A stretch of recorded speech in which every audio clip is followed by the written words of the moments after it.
Hello guys, আশা করছি আপনারা সবাই ভালোই আছেন। আমিও খুব ভালো আছি। তনু সমীর ব্লগসে আপনাদের ওয়েলকাম। আজকের রেসিপি হচ্ছে পনির তরকারি, তাই সাথে থাকুন। প্রথমে পনিরটাকে ধুয়ে নেব। এই দেখুন ধোয়া হয়ে গেছে। এখন পনিরটাকে কেটে নেব। পনিরটাকে কাটা হয়ে গেলে তারপরে সেটাকে এক সাইডে রেখে সে তরকারিতে দেওয়ার জন্য টমেটো কেটে নেব। তারপরে সে তরকারিতে মশলা দেওয়ার জন্য আদা, জিরে, ধনে, কাঁচা লঙ্কা বেটে নেব। আমার বাটা হয়ে গেছে।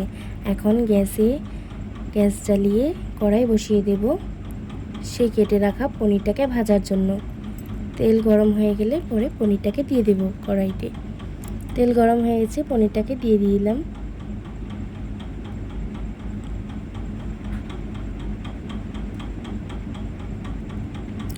সামান্য পরিমাণে লবণ আর হলুদ দিয়ে হালকা ভেজে নেব।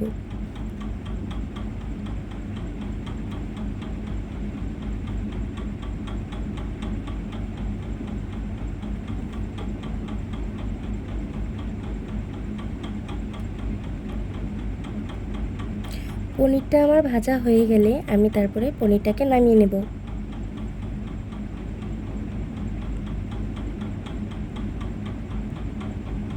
ভাজা হয়ে গেছে, তারপরে আরেকটা কড়াই বসিয়ে সেটাতে তেল দিয়ে দিব। তারপরে তেলটা গরম হয়ে গেলে ফোড়ন দিয়ে দিব। ফোড়নে আছে জিরে আর তেজপাতা।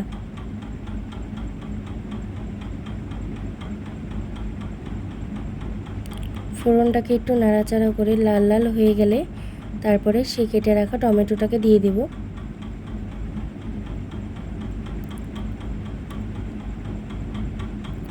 আর সামান্য পরিমাণে লবণ দিয়ে দেব।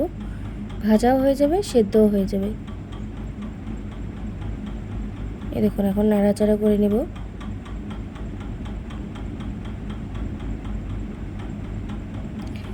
তারপরে মশলাটার মধ্যে পরিমাণ মতো লবণ, পরিমাণ মতন হলুদ আর পরিমাণ মতন শুকনো লঙ্কার গুঁড়ো দিয়ে সেটাকে একটু সামান্য পরিমাণে জল দিয়ে গুলিয়ে রাখবো। এই দেখুন মশলাটাও দিয়ে দিয়েছি তেলে। এখন নাড়াচাড়া করে পরে মশলাটাকে ঢেকে দিয়েছিলাম, সেই ক্লিপটা দেখানো হয়নি।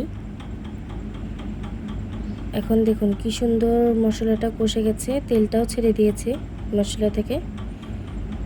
তারপরে এটাতে এখন পনিরের জলটা অ্যাড করে দেব।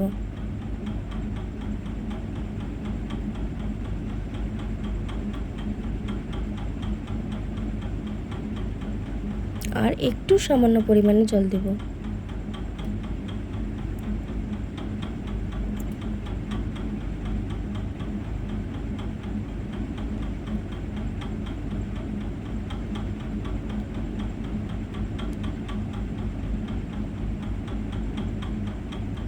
এই দেখুন ঝোলটা ফুটে গেছে। এখন পনিরটাকে দিয়ে দেব।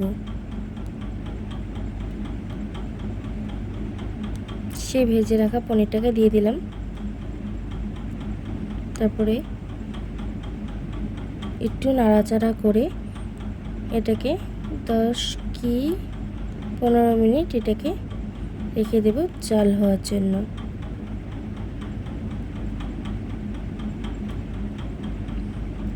এ দেখুন জাল হয়ে গেছে। এখন এটাতে গরম মশলা অ্যাড করে দেব।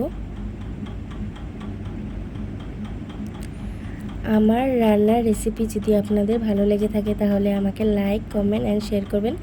আর আমার পেজটাকে একটু সাবস্ক্রাইব করে আমার পাশে থাকবেন।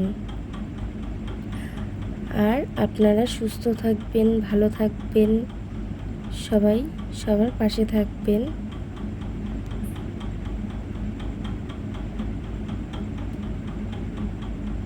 আমার যদি কোনো ভুল ত্রুটি হয়ে থাকে বড়রা আমাকে ক্ষমা করে দেবেন, ছোটরা আমার ভালোবাসা নেবেন। বাই।